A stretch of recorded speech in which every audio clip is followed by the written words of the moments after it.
All right, everybody, welcome back to the Commish Chat Podcast. I'm NBHL Commissioner Anthony Sanrocco, joined by Gianni Sanrocco and TJ Janus as we take you through everything that's going on in the NBHL. It's been a little bit, fellas. We're doing good. How we been? I already answered the question before you asked it. No, it's good. It's now that time of the year, right, where everything's getting exciting, and I mean, so much has happened over the last few weeks with playoffs and cool goals and highlights, and just this is the NBHL now. Yeah. It's nice to be back after being temporarily replaced for a little bit by Becky and Chelsea. Yeah.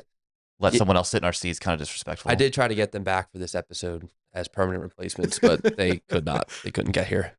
But yeah, the playoffs have been fun. Like the crowds, like we had Jersey Tier 1 playoffs, and I like to sit in the penalty box for certain games just to, in case anything crazy happens between the benches. And in between the first period, I went out of the penalty box and just like looked around the rink and like counted every single person that was at the game. And we had like right at like 250 people just around the rink watching. I was like, yeah, it's pretty cool. It's pretty crazy. It's a good number. And it was a shitty day yesterday too. Yeah. So. Like last year, the most I ever counted in Jersey was like 180. So up and up. On the way That's up. Growth. On the way up.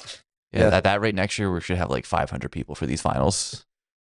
You never know. Yeah, we could. You never know. But yeah, the playoffs have been amazing so far. We're not going to dive deep into the playoffs, actually, just because where we are right now, there's still a handful of teams, divisions that haven't finished up. So the plan is for both NBHL championship weekends, we'll have an episode dedicated to the teams in that tournament. Yep.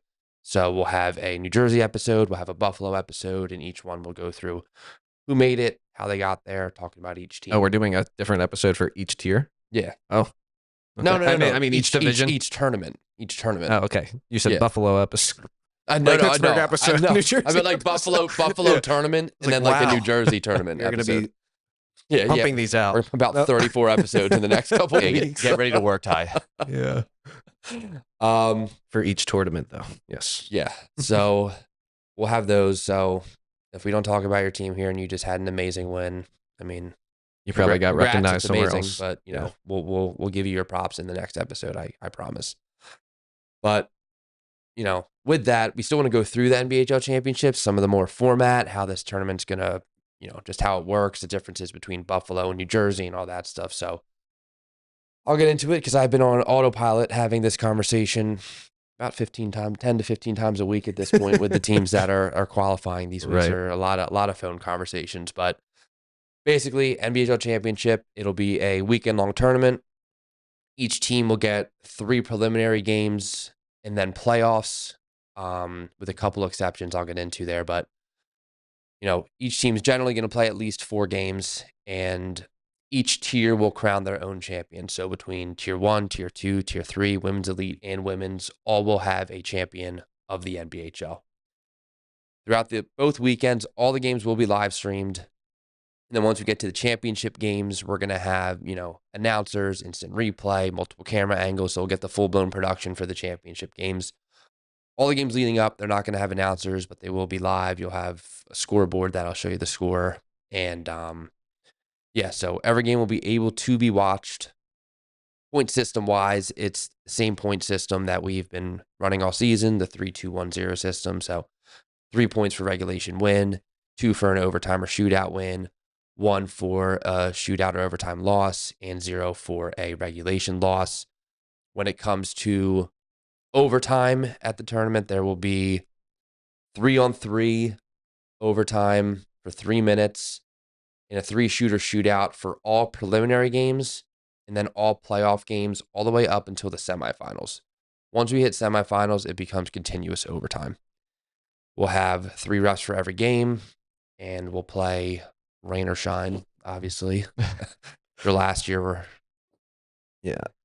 knocking on wood that we don't have what do they call it? A monsoon? Bomb cyclone, too. And they have some like crazy names for it. Yeah. I have no idea. Something ridiculous that was just like that. A random, terrible storm that made the weekend suck. I don't think we've had worse weather since that. Right. Literally. Maybe like 2 weeks ago or something when it rained. I don't know. But yeah. Yeah, so for those of you who visited Jersey for the first time last year, that is not normal for us. That was just chaos. So let's hope that doesn't happen again. And for Buffalo, we don't have to worry about it. Yeah, We're going to be covered indoors. Yes. At a beautiful Riverworks facility. Yes, thankfully. And roster rules wise, teams can bring up to 15 runners and 2 goalies if they're missing players. So obviously, a majority of teams are bringing their entire roster. There's a few teams who maybe had a 16, 17 player roster, had a few people drop. So we do have rules where you can bring players from the tier below or free agents, depending on what tier your team is in order to get your roster to basically 3 full lines and 2 goalies. Like tier 1, every tier 1 division has a tier 2 division below it with at least 8 teams. So tier 1 teams have to use their local tier 2 to bring players up.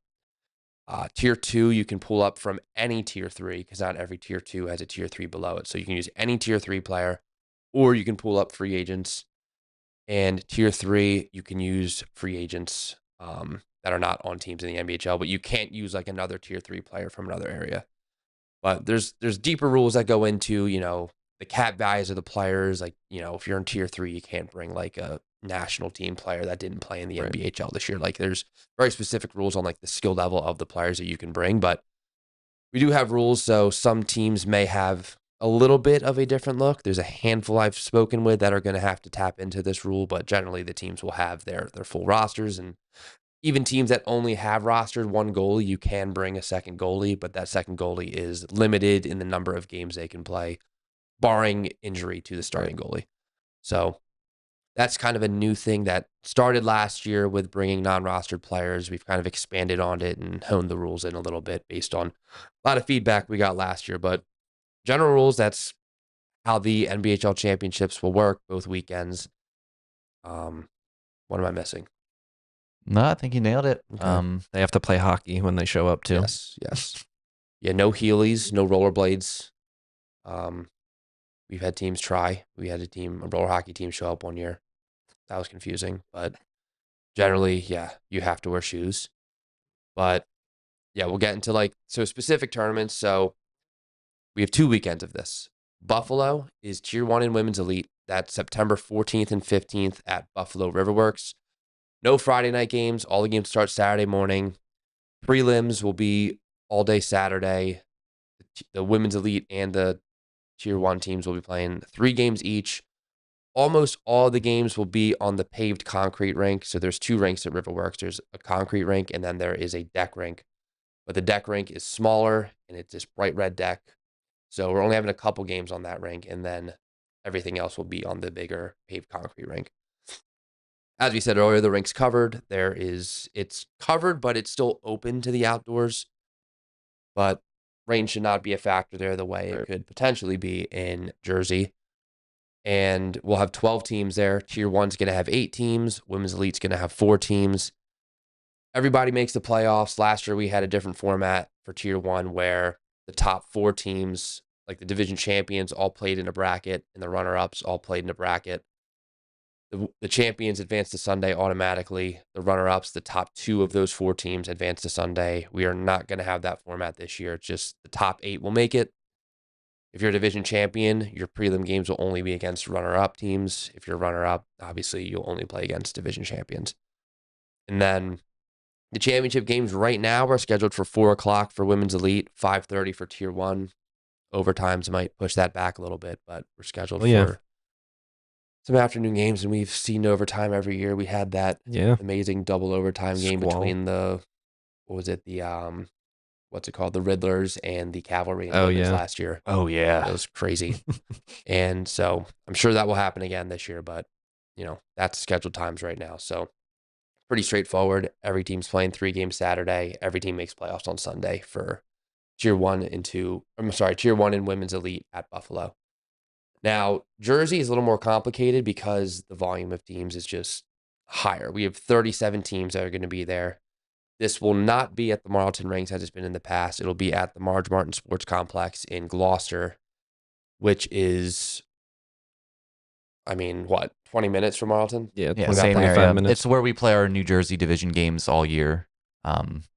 People, I'm sure, have traveled for tournaments here in the past if you're kind of in the local area. So it's a beautiful complex. Yeah, if you want to scope out the rinks, just check out any New Jersey Tier 1 or South Jersey Tier 2 games. They've all been at these rinks for the most part.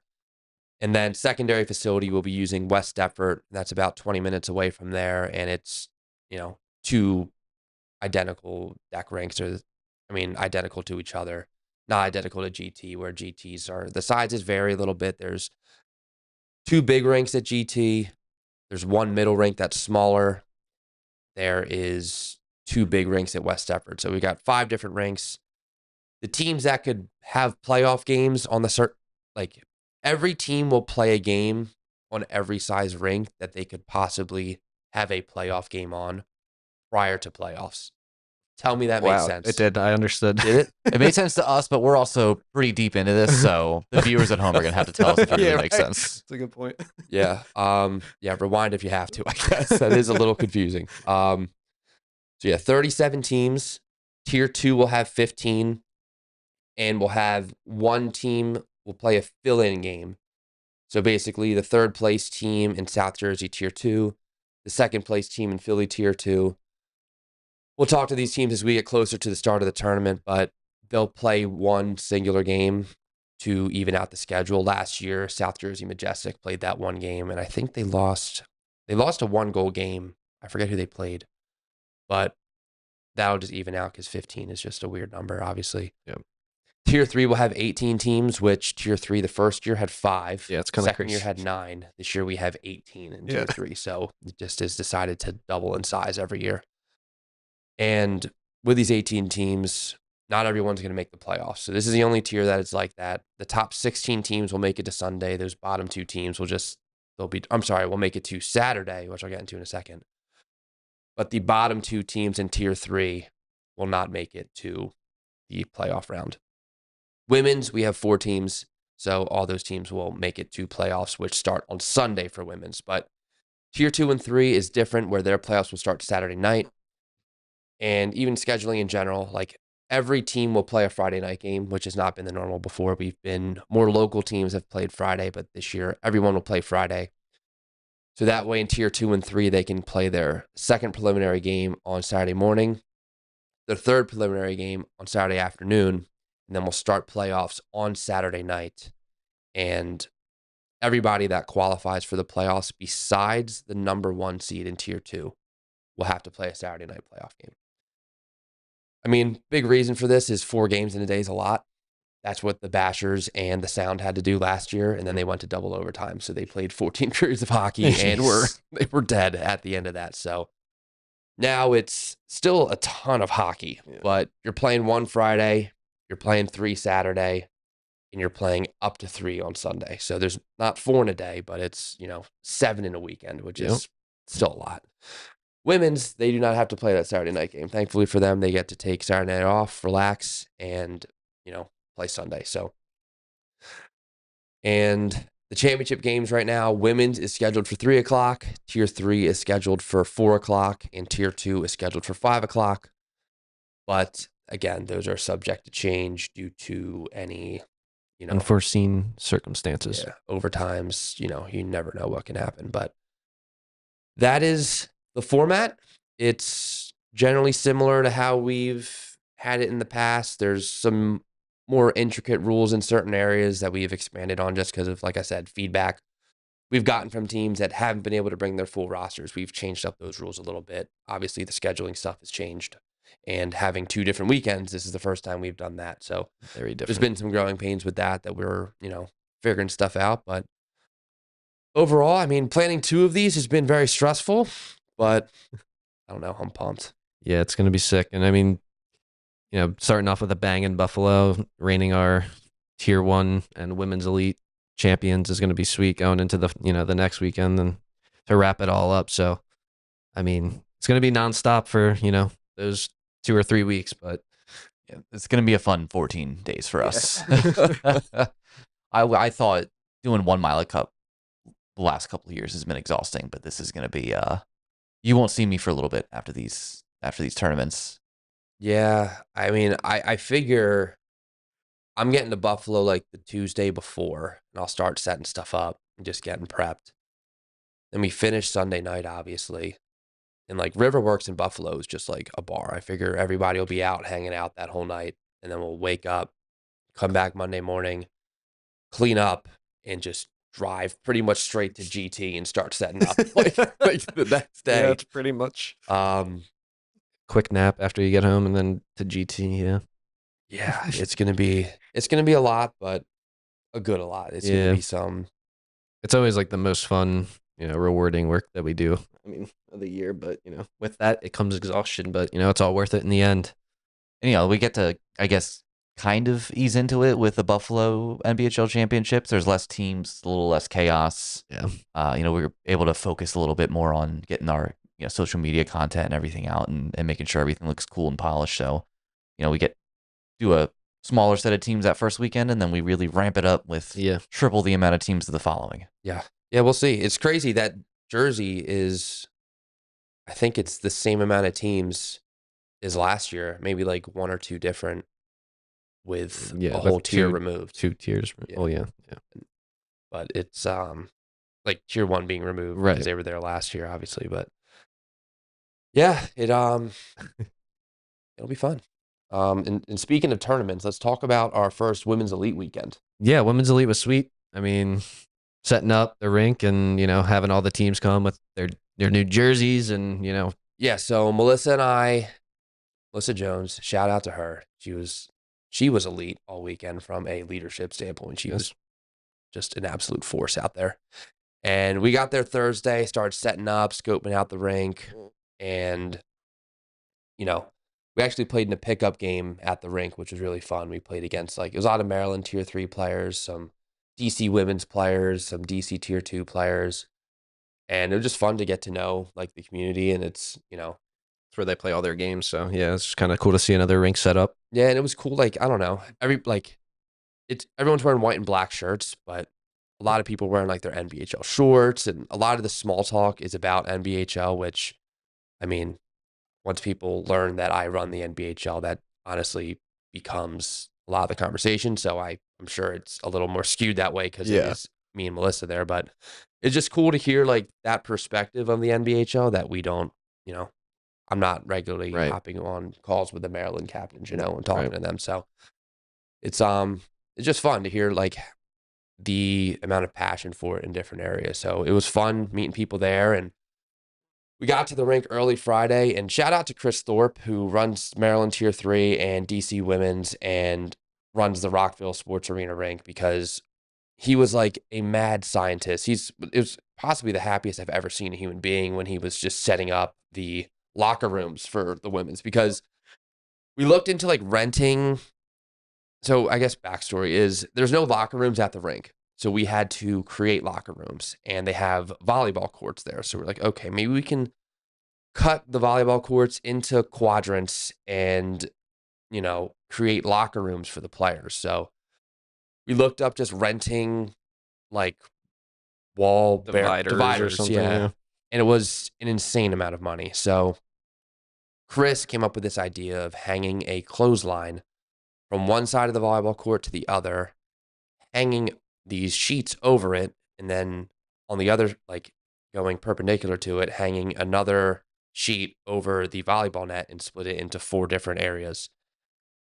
And he was like, I can do it. And I'm like, okay, I guess we'll see. And he like went to Home Depot, and he bought like these poles and all this wood and these, I don't even know what he was even buying. And he was like, basically, we're there first thing in the morning. He's cutting these poles, he's cutting the wood, he's making these like, what would you even call them? Just like stands. Just something to hang a rope on, basically. Yeah, and then he got this bright orange clothesline that he like stapled into the top of the sheet, and then he had this whole knotting mechanism, and he was like, basically engineered something that none of us could ever do. No, it was so much more. It was so complicated. Like, it's the idea of just like, oh, just hang a sheet over, but it's like you have to make sure it stays taut the whole time, right? And it's the right height, and it's the other one can pass underneath it, and you have to.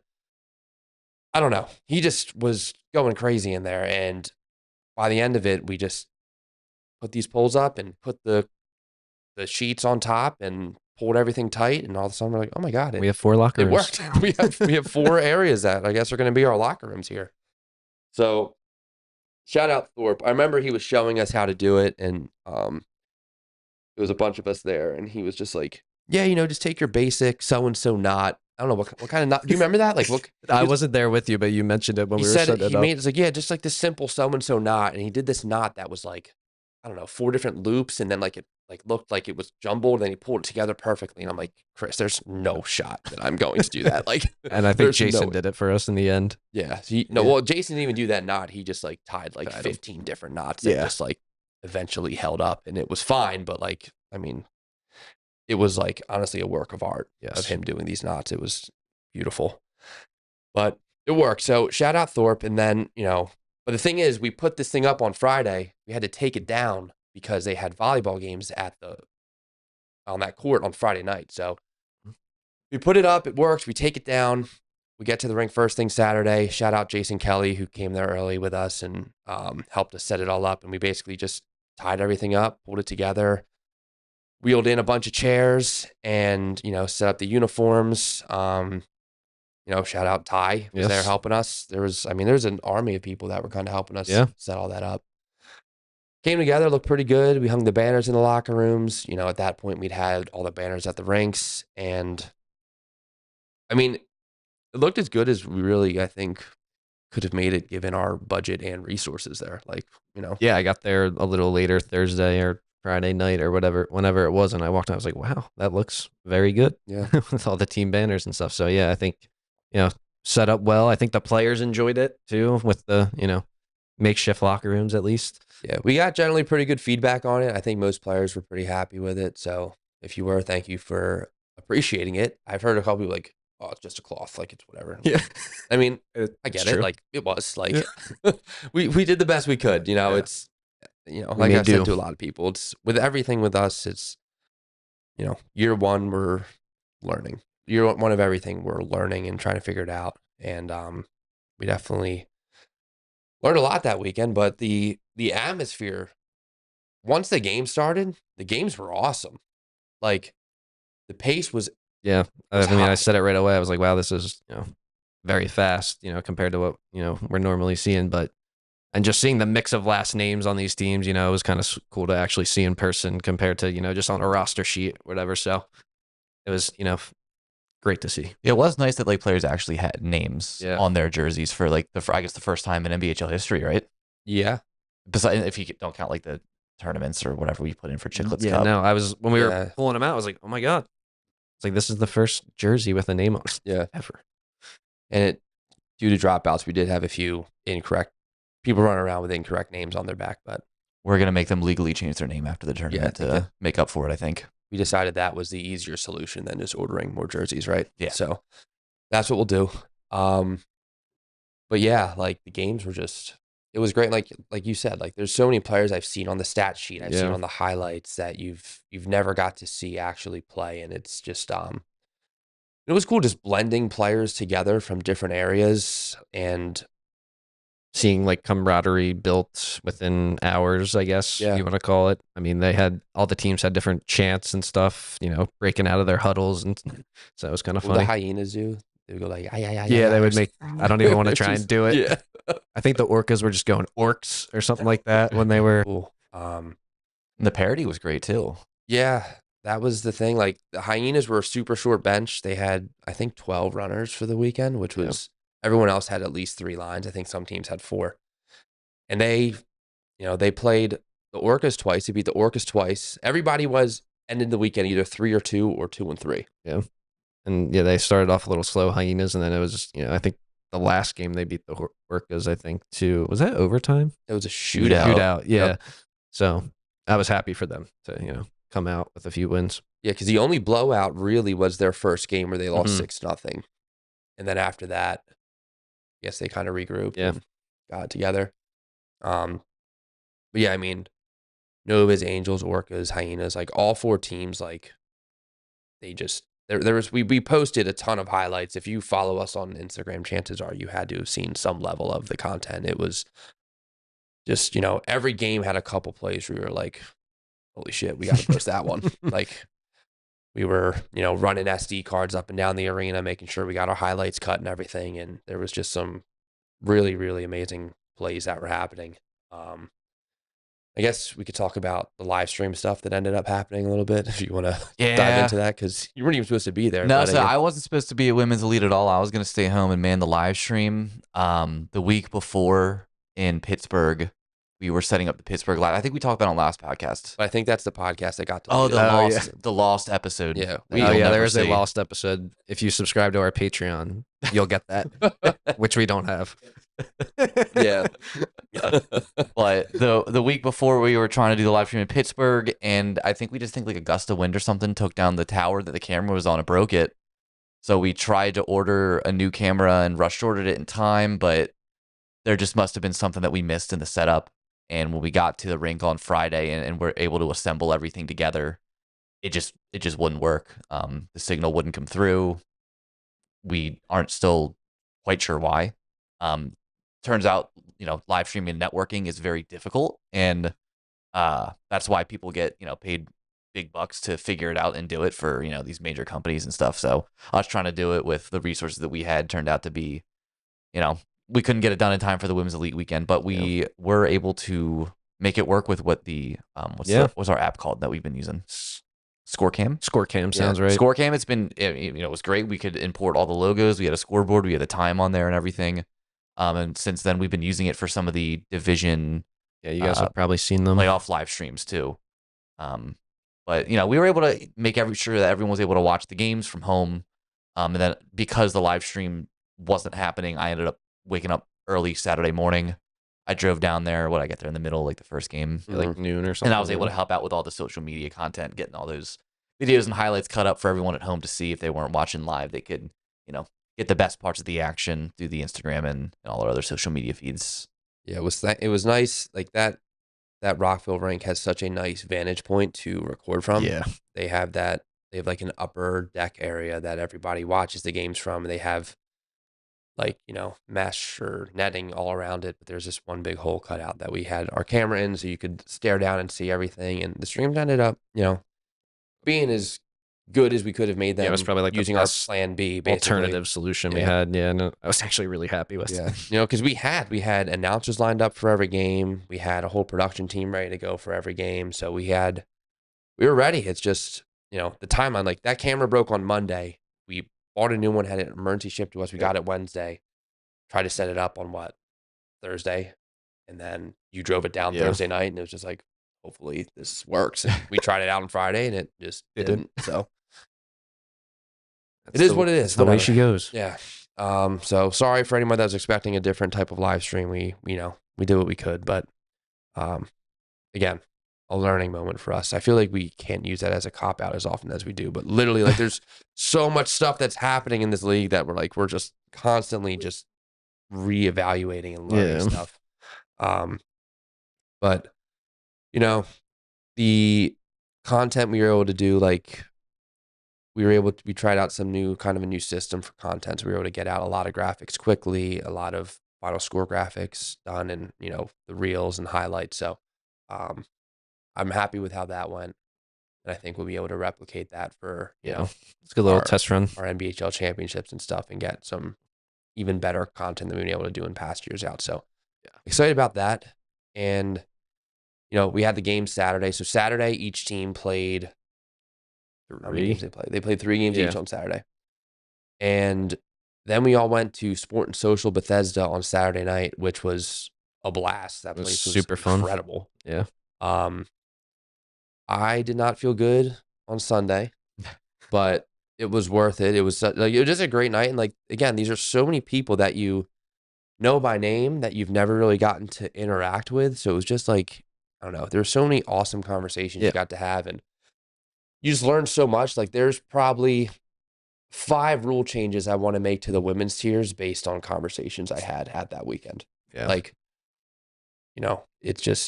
It was great. And that Sport and Social Bethesda, they were an amazing host. A little private bar. Yeah. Made some drinks named after our teams, and food was good. And, that place was super nice, and that town overall was super nice, actually. Yeah, Bethesda, Maryland. Yeah. Looking for a place to go. Go there. Play in Maryland Tier 3. Yeah. Our sales pitch. We're huge Bethesda guys. Bethesda Blazers. But yeah, no, that was a really fun night, and it was nice to meet people, and it was also cool because the women, that won the gold medals, a few weeks before, all kind of reconvened there and kind of were celebrating with each other. So it was a little celebration. That's right. They had the trophy. Yeah, They brought had it the to trophy. the Sports Social. Yeah, I have a picture somewhere with a trophy and a medal, I think. I have. There's some of me somewhere. Yeah. Yeah, it was awesome. It's a blur. And the other thing we got to do was with the Capitals. So the Capitals Oh, yeah. came on Saturday, like at 4 or 5, and they ran a girls' youth clinic. And shout out to the players who helped out. Thank you so much for those of you who did do that, because it was, I don't know, it was really cool to see like all of you playing with these young players who've, are picking up a hockey stick for the first time. And they had this clinic. They were playing games. It seemed like so much fun. They all got like bobbleheads and a free hockey stick. Like, And yeah, shout out to the Capitals. Like, it was our first time like officially doing something with them after, a lot of conversations we had, and they crushed it. Like, it was really good turnout. There's probably like 40-ish kids there, maybe. Yeah. And they probably brought like 6 to 7, like people from the organization to help out with, registering or, actually on the rink stuff. So it was a very big turnout and more than I expected, actually. So yeah, it was nice to see. Yeah, it was great. And then, I mean, Saturday night happens. We get to the rink Sunday. We're playing games early on Sunday, and we're done by about 1 o'clock. And that was it. Everybody played 5 games. And No they got winner. to drive home and get eliminated from the New Jersey Tier 1 playoffs. Yeah. Oh yeah, that's right. I had my you guys had to worst. rush back. Oh, I played so To bad. mention our Tortuga's demise, just sneak it in there. Yeah, That's all we got to say. We don't got to go into it. just got swept. It's terrible. 0-6 in NBHL playoff history. Unbelievable. Well, I am. You've won a couple of playoff games in Seattle. Snacks. Yes. Snacks history. Yeah. Thank God for the cold snacks. Let me know what a playoff win feels like. But yeah, so I guess Women's Elite, any final words? No, it was a good weekend. Just looking forward to, Buffalo to see it all culminate. Yeah, it was good stuff. And another tournament that happened, that lost episode, did we even get to talk about Worlds? Did that get out? I guess we did it with Chelsea and Becky. We talked about Worlds. Yeah, I guess so. Yeah. I don't know. Well, women's won gold, men's won bronze, and then U18 won silver and U16 won bronze. So Medals. medals all around. Yeah. Pretty cool. Not an Olympic one, but Yes. just World Juniors and World Championships. But I mean, fun to watch. Like, I had the games up. I would put my desk in this room and I would just Yeah. watch the games while I was working. And it was amazing hockey to watch. Yeah, besides the game times, obviously can't be helped being over in Switzerland. Yeah. But I was getting up at like 5 in the morning and not 4 to watch the games. I would get up to like let the dog out or just had to like use the bathroom or something in the middle of the night. And I was like, well, I'm already up and I know there's a game in like 20 minutes, so I guess I'm gonna watch and then I'm just gonna suffer the rest of the day. And that Yeah. happened like 3 or 4 times. Yeah, I tried to get up for a 2 o'clock game at one point and just couldn't do it. And then the rest of those ones, I just, I'll catch the highlights because USA Ball Hockey crush it on their coverage online. So Yeah. you can get up and see all the goals and the final scores and everything. So Yeah, I think they surpassed us in did. followers on Instagram. I know, it's awesome. A lot of new players. Maybe we should do coming a in. bet, like a battle to like 30K or something. Go toe to toe with USA Ball Yeah. Hockey. And whoever wins, I don't know. Has to send each other a case of garage beer. Maybe. That's fine. We could also just go get one in the back. But we have conflicts of interest because we have overlapping employees. I'll put it that way. We do. Yes. A lot. So that could get a little ugly. But, World Championships were great. If you want to hear more about the women's gold, we have an episode with Becky Dobson and Chelsea Monahan that we mentioned before from the women's national team who brought their gold medals into the office. We, talked about the tournament. It was fun. It was a good conversation. Probably one of the best episodes I've listened to, and I don't listen to a lot of them. Well, it's tough. I don't listen to myself. Yeah, I know. Are you kidding me? I know. Very weird. But no, that one I But that- really enjoyed. Yeah, it was That's good. probably the first full podcast I think I've ever listened to front to back. Yeah. Like I'll listen to like the interviews and stuff, but I don't listen to our stuff back. I put it on right when I got out of Women's Elite and drove home. That was the first really? episode I listened to. Yeah. But so let's talk about the Olympics and ball hockey at the Olympics. I think it's been a very, I don't know. I've gotten a lot of texts from people saying, why is ball hockey not in the Olympics? And it's something I've had to really like get educated on because I really didn't have an answer. Like, Yeah, I replied to something on Reddit with just like thinking I knew, but I have no idea. I was like, yeah, I think we just need like X amount of, countries or whatever, and we're good or something like that. well, I've done a lot of Googling, Yeah.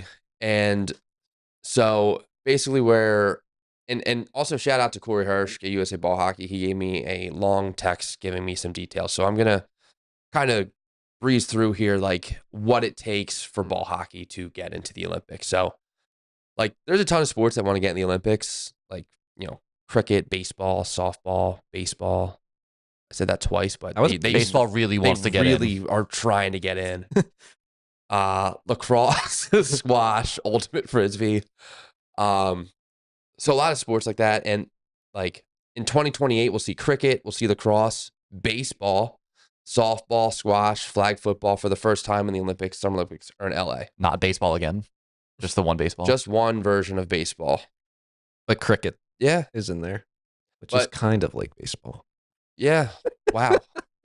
I actually watched a video the other day about how like the rules of cricket, and it's the first time it's ever been explained to me. It was very enlightening. I have no idea how it works. You should. Yeah, I have no idea how it I'll works. send you guys the link so you can get prepared When- for 28. When we were in Scotland, they were playing cricket casually outside the hockey rink, and I was watching for 20 minutes, and I couldn't. I Even think I saw have like no idea what USA happened. like cricket, like some league, pro league on like ESPN the other like a few weeks ago too, actually. So yeah, I guess it's getting big. No, cricket. Cricket's like the second biggest sport. Yeah, cricket's really on the come up. Like they're in a really good spot lately. I heard. Well, they're not in the Olympics yet, so how big are they? Not as big as breakdancing. Oh my god. Oh my god. So for ball hockey to get in, so currently ball hockey is not recognized by the International Olympic Committee. And obviously that is the ultimate step to getting into the Olympics. But even to get to that point, you have to get recognized by AIMS, which is the Alliance of Independent Recognized Members of Sport.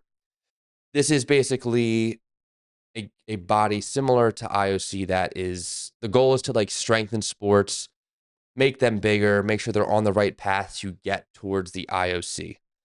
And in order to get into this AIMS, you need to have 40 recognized national associations within your sport. Currently, ball hockey has 6.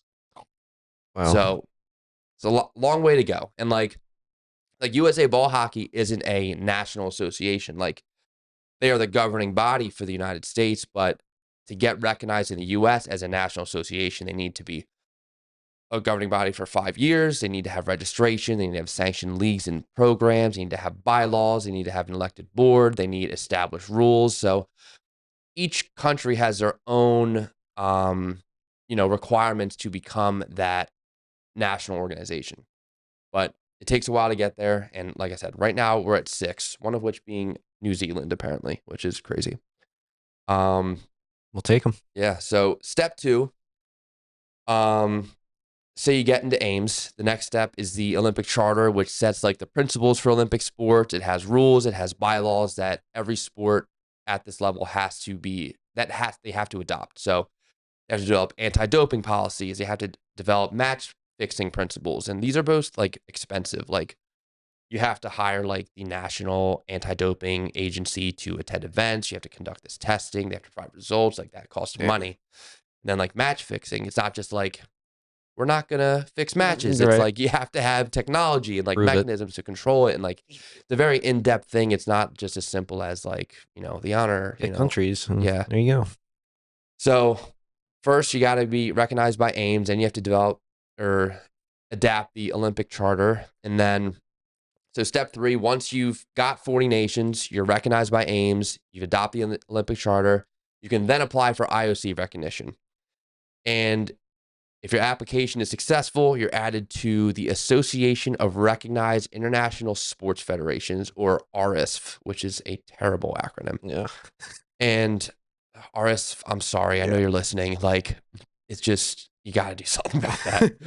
And so that's like another step of, like, it sounds like it's another step of this AIMS, where it's a, they bring the sport in, they are, helping create a business model, a governance model, establishing best global practices. They want to expand the reach, the scope, recognition of the members, increase the growth of the sport so that it can get into the Olympics, essentially. So there are currently 42 sports in RSF that are not in the Olympics currently. So right now that includes American football, auto racing, baseball, billiards, cheerleading, floorball. There's tug of war. There's sumo wrestling. Like Floorball. Yeah. Did you say that? Yeah, floorball. Yeah. So these are sports that are at this 40 nation threshold, have done all those other things, but are still not in the Olympics. And then, so that at each Olympics, they select, I think it's up to 5 sports as showcase sports or demonstration sports. And they are basically not official Olympic sports, but they are being played to promote the sport so that it could become an official Olympic sport. So for this Olympics, like, everybody's like, how was breakdancing in the Olympics, but not ball hockey? Well, breaking, or it's like a dance, under the dance sports threshold, is recognized. And then now it is one of the showcase sports. So it's not like it's going to be in every Olympics, but this is their first time having it in the Olympics. So breaking, sport climbing, surfing, skateboarding, and skateboarding's been in the Olympics before too. So all these sports are being showcased and have the opportunity to eventually become in the Olympics. And basically the last step here is, once you have a successful showing at the Olympics, you can get adopted into the official Olympic Games. And example here is badminton. Like, they were a showcase sport in 1972 and 1988.